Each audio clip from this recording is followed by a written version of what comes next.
السلام علیکم ناظرین کرام، میں ہوں عدنان بشیر خان اور آپ دیکھ رہے ہیں کسوٹی ڈیجیٹل۔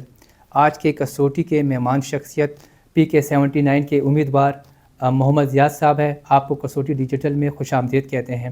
سر، آپ سے سوالات کا آغاز کرتے ہیں۔ PK-79 میں درینہ مسائل کیا ہے؟ آپ کے پاس کیا پروگرام ہے؟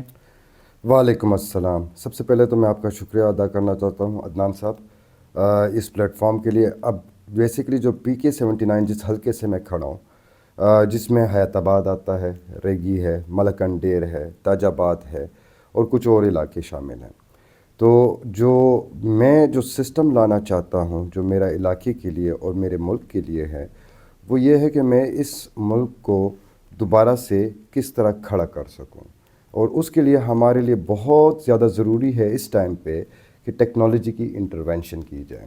ہمارا اس ٹائم پہ جو حلقے کا مین مسئلہ یہ ہے جو میں سمجھتا ہوں، وہ ہے بے روزگاری کا۔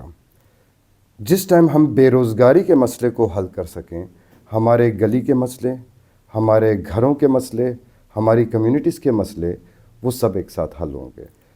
باقی میں یہ کہوں گا کہ میں جو چاہتا ہوں وہ کرائم فری اسٹیٹ کے اوپر کام کر رہا ہوں، کہ کس طریقے سے اس ٹائم پہ جو کرائم ریشو بڑھتا جا رہا ہے اس کو کیسے کم کیا جا سکتا ہے، اور ساتھ ہی ساتھ ہر گھر میں کامیابی اور خوشحالی لانا چاہتا ہوں۔ سر، اگر آپ منتخب ہو جائیں تو پہلا کون سا کام جو ترجیحی بنیادوں پہ کریں گے؟ میرا سب سے پہلا جو مینیفیسٹو اور جو میرا مقصد ہے، بیسیکلی میں انٹرنیشنل پلیٹ فارمز، کیونکہ پاکستان کی جو اس ٹائم پہ کنڈیشن جاری ہے، آپ کی انٹرنیشنل آرگنائزیشنز پاکستان سے جا رہی ہیں، جو کنڈیشنز ہمارے پاکستان کے اس ٹائم پہ بن رہے ہیں، وہاں پہ آپ کی جو گورنمنٹ ڈپارٹمنٹس ہیں اس میں انڈکشنز ختم ہو رہی ہیں، اور انفارچونیٹلی اگر ہم اسی طرح آگے بڑھتے گئے تو ہم ان امپلائمنٹ کا بہت بڑا شکار ہونے والے ہیں۔ تو اس کے لیے سب سے پہلا اور سب سے بڑا جو مہم ہے وہ یہ ہے کہ ہم بچے سے لے کے بڑوں تک سب کو یہ دعوت دینا چاہتے ہیں کہ وہ آئیں اور وہ اپنے سکلز کو، ہم ان کی سکلز کو بناتے ہیں، اور انٹرنیشنل پلیٹ فارمز کو ہم اوپن کریں گے ان کے لیے۔ اس کا مقصد یہ ہے کہ مثال کے طور پہ آج کل کے دور میں جو پاکستان کی جو لیونگ سٹینڈرڈ ہے، ایک عام بندہ 30 35 40 ہزار روپے سے زیادہ نہیں کما رہا، اور جس میں آپ کا گھر نہیں چل سکتا، ٹھیک ہے؟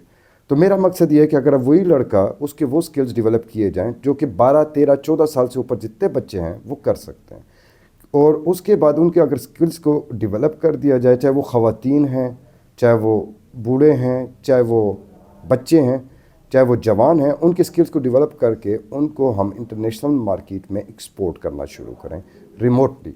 تو یہ کیا ہوگا، اس کے ذریعے آپ کا کیا ہوگا کہ آپ کے ہر گھر میں جو انکم ہے وہ سٹارٹ ہو جائے گی، اور اس کا دوسرا جو الٹرنیٹ فائدہ ہے وہ ریمیٹنس ہے، کیونکہ وہ ریمیٹنس جب شروع ہوگا، اس ٹائم پہ بھی پاکستان کی جو آپ کی جو سب سے بڑی بیسیکلی جو انکم آ رہی ہے وہ تھرو ریمیٹنس ہو رہی ہے۔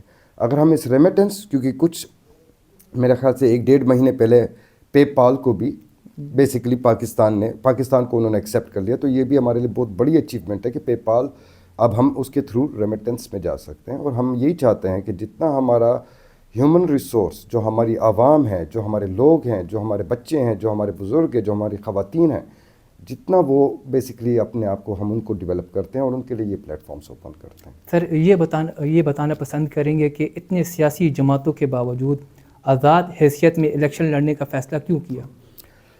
یہ عدنان صاحب آپ کا بڑا اچھا سوال ہے۔ اصل میں بات یہ ہے کہ جو مینیفیسٹوز ہیں، میرے نظریات جو ہیں میں اس پہ قائم رہنا چاہتا ہوں، اور وہ نظریہ میرا یہ ہے کہ اس میں کچھ تھیمیٹک ایریاز ہیں۔ وہ تھیمیٹک ایریاز میں جہاں پہ میں چلنا چاہتا ہوں، سب سے پہلے اس میں ہے بے روزگاری کا خاتمہ، جس کا نام ہے ڈیجیٹل انقلاب۔ اور جب آپ کا ڈیجیٹل انقلاب اس ملک کو چھوئے گا، وہی ایک ذریعہ ہے جس کے ذریعے ہماری پوری عوام، ہمارا حلقہ، ہماری کمیونٹیز، ہمارے ایون وہ لوگ جو افورڈ نہیں کر سکتے ان کو فری میں ٹریننگز دینا، تو یہ چیزیں میں لے کے آنا چاہتا ہوں۔ اور میرے نظریہ یہ ہے کہ ہم اس ٹائم پہ جو پاکستان کا تھوڑا پہیہ جام ہو چکا ہے اس کو چلا سکیں، اور اس کے لیے مجھے آپ سب کی تعاون کی اور آپ سب کے ساتھ کی بے حد ضرورت ہے، تاکہ جو میرے ساتھ چل سکتا ہے اس پاکستان کو آگے بڑھانے کے لیے اس کمیونٹی کو بہتر بنانے کے لیے وہ ہمارا ساتھ دیں۔ سر IT شعبے کے علاوہ دیگر شعبوں میں کیا بہتری لائیں گے؟ دیکھیں، میں دیگر شعبوں کی میں بات آپ کے ساتھ کرتا چلوں۔ جیسے ہمارے اس ٹائم پہ پاکستان میں بیسکلی ہم اس کو کہتے ہیں کہ پاکستان نے ابھی تک دنیا کے ساتھ کام شروع نہیں کیا۔ ہمارے مائنس اینڈ منرلز کا سیکٹر ہے، ہمارا ہیلتھ کا سیکٹر ہے، ہمارا ایگریکلچر کا سیکٹر ہے۔ ہم یہ کیا کرتے ہیں کہ ہم اس کو ٹیکنالوجی انٹرونشن کے ساتھ، کیونکہ آج کل کے دور میں آپ کو میں ایک چھوٹی سی بات کر لیتا ہوں کہ ہم سب پچھلے سال 8 لاکھ سے 10 لاکھ لوگ پاکستان چھوڑ کے چلے گئے۔ تو میرے لیے بہت افسوس کی بات ہے کہ ہمارا ٹیلنٹ، ہمارا ریسورس، ہمارے لوگ کیونکہ ان کو پاکستان میں وہ ذرائع نہیں مل رہے، وہ ذرائع ہم بنا نہیں رہے۔ تو آپ کے ہیلتھ میں اگر میں آ جاتا ہوں تو آپ کی انسولین کو ہم لے لیتے ہیں۔ ایک چھوٹی سی دوائی ہے انسولین جو پوری دنیا کے پاس ہے، انفارچونیٹلی پاکستان آج بھی اس کو امپورٹ کر رہا ہے۔ تو ہم اس کو یعنی فری زون ڈکلیئر کر کے ہمارے پاس بہت اچھے پروجیکٹس شروع بھی ہوئے ہیں پچھلی گورنمنٹ یا اس سے پہلے۔ تو ہم ان لوگوں کو انوائٹ کر سکتے ہیں جو کہ آ کے یہاں پہ ہماری طرف آ کے انسولین یہاں پہ بنانا شروع کریں۔ آگے چلتے ہیں، ہم بند سینٹر کا میں اس دن وزٹ کر کے آیا ہوں، تو بند سینٹر میں نے دیکھا کہ وہاں پہ کچھ مشینریز ہیں جو کہ ضعیف ہو چکی ہیں، کچھ مشینریز ہیں جو انٹرنیشنل ساری دنیا میں موجود ہے، ایک پاکستان ہے جہاں پہ وہ مشینری موجود ہی نہیں ہے۔ وہ مشینری کیا ہے؟ آپ کی اسکن جنریشن ہو رہی ہے، وہ اسکن جنریشن ہمارے پاس یہاں پہ نہیں موجود۔ پھر میں گیا ہوں، میں آپ کو بند سینٹر کے اوپر، بند سینٹر کے بعد بیسکلی میں آپ کو ایک اور ڈپارٹمنٹ تھا جہاں پہ میں نے وزٹ کیا۔ بیسکلی بس میں یہ کہنا چاہ رہا ہوں کہ ہیلتھ ہو گیا، مائنس ڈپارٹمنٹ میں لے کے جانا چاہ رہا تھا جہاں پہ سلفرز ہیں۔ ہمارے پاس یہاں پہ پاکستان پہ جو سلفر ہم لوگ لے کے آ رہے ہیں یا جو کچھ ہمارا مائننگ ہو رہی ہے یہاں پہ، وہ مائنس ہمارے پاس سلفر کو ایکسٹریکٹ کرنے کی مشینریز موجود نہیں ہے۔ وہ سلفر ہمارا چائنا، ملیشیا، یہاں وہاں جا رہا ہے۔ اور آپ کو پتہ ہی ہے ہمارا انٹرنیشنلی اگر ہم ان چیزوں کو یہاں پہ یہ مشینریز اور IT انٹرونشنس اینڈ ٹیکنالوجی انٹرونشنس کے ساتھ یہاں پہ ان سب کو کرنا شروع کر دیں تو یہ ہمارے جو پروڈکٹس ہیں یہ تقریباً 80 to 90% ہمارے ملک کی جو اکانومی ہے اس کو فائدہ ہو سکتا ہے۔ سر، پھولوں کے شہر پشاور کو کیسے محفوظ بنایا جا سکتا ہے؟ ہمارا پھولوں کا شہر، ہم یہ کہتے ہیں کہ پھولوں کو شہر، اور آج کل کے دور میں جو ہمارے لیے ہمیں بہت سخت ضرورت ہے اور اس کے اوپر ہم پہلے بھی کام کر چکے ہیں اور آگے بھی اس کو ہم لے کے آنا چاہتے ہیں، اس کو ہم کہیں گے تھرڈ آئی۔ یہ تھرڈ آئی کیا چیز ہے؟ یہ تھرڈ آئی ہے آپ کے CCTV کیمرہ سلوشن۔ بیسکلی آپ کے اس ٹائم پہ اس شہر میں ہم کام کر رہے ہیں اور اس میں ہم دیکھتے ہیں کہ 8 سے 10 ہزار کیمراز یہاں پہ امپلیمنٹ ہونے چاہیے تاکہ ہر گھر کو کم از کم ہم محفوظ کر سکیں۔ جو بچہ گھر سے باہر نکلتا ہے، جو عورت خواتین گھر سے باہر نکلتے ہیں، جو لوگ گھر سے باہر نکلتے ہیں، آپ سب کو پتہ ہے کسی نہ کسی کے ساتھ کوئی نہ کوئی حادثہ ہو جاتا ہے۔ اور جب حادثہ ہو جاتا ہے تو پولیس اس ٹائم پہ، میرے ساتھ حادثے ہوئے ہیں اور میں نے دیکھا کہ وہ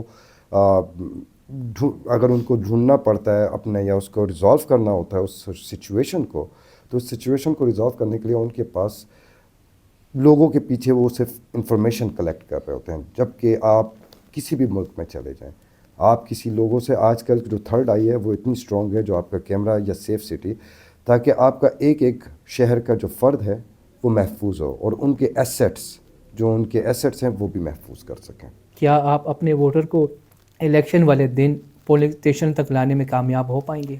سر، میں یہ کہوں گا یہاں پہ عدنان صاحب کہ جو الیکشن کے دن جو میرا ووٹر ہے وہ، پہلے تو میں آپ کو یہ بتاؤں میرا انتخابی نشان لیپ ٹاپ ہے، ٹھیک ہے، اور میرا مقصد بے روزگاری کا خاتمہ اور ڈیجیٹل انقلاب ہے۔ اور میرا ووٹر اگر یہ چاہتا ہے کہ وہ اس پاکستان کو، اپنی کمیونٹی کو اور اپنے گھر کو وہ بہتر بنانا چاہتا ہے تو وہ مجھے آئے گا اور وہ مجھے خود ووٹ دے گا۔ اور میں ابھی بھی آپ سب کو دعوت دیتا ہوں، میرا اوپن ڈور سسٹم ہے، جس بھی ہماری عوام کے، ہمارے حلقے سے، ہماری کمیونٹی سے، ہمارے لوگوں کو، جو بھی آپ نے مجھ سے اگر کوئی بھی آ کے ملنا چاہتا ہے یا کوئی بھی ان کے دل میں سوال ہو تو وہ مجھ سے آ کے کر سکتے ہیں، کیونکہ اس ٹائم اگر ہم سب مل کے چلتے ہیں، قطرہ قطرہ بن کے دریا اور دریا دریا بن کے سمندر، ہم سب کو ساتھ چلنا ہے اور اسی چلنے میں ہم اس ملک کو بہتر بنا سکتے ہیں۔ ورنہ ہماری کمیونٹیز، ہمارے لوگ، میں یہ افسوس سے کہہ سکتا ہوں کہ ہم لوگ پیچھے رہ جائیں گے اور دنیا آگے بڑھ جائے گی. سر آخری میرا سوال آپ سے ہے کہ آپ الیکشن کے لیے اپنے ووٹر کو کیا پیغام دیں گے؟ میں اپنے سب ووٹرز کو یہ پیغام دینا چاہتا ہوں کہ میرا انتخابی نشان دوبارہ سے دوہرا رہا ہوں لیپ ٹاپ ہے، کیونکہ ہم نے ڈیجیٹل انقلاب لے کے آنا ہے اور ہم نے گڈ گورننس سسٹم جس کو ہم کہتے ہیں ای گورننس سسٹم، اس پہ کام کرنا ہے. تو میرا اپنے ووٹرز اور اپنے لوگوں سے یہ درخواست ہے کہ جو لوگ مجھے جوائن کر سکتے ہیں وہ مجھے جوائن کریں، وہ میرے ساتھ کھڑے ہو جائیں، اور جو بیسیکلی اس دن آتے ہیں 8 تاریخ کو وہ مجھے لیپ ٹاپ پہ آ کے ووٹ ڈالیں. جی ناظرین، یہ تھے ہمارے ساتھ PK-79 کے امیدوار محمد زیاد صاحب. امید ہے ان کی گفتگو آپ کو پسند آئی ہوگی. ہمیں دیجیے اجازت، والسلام.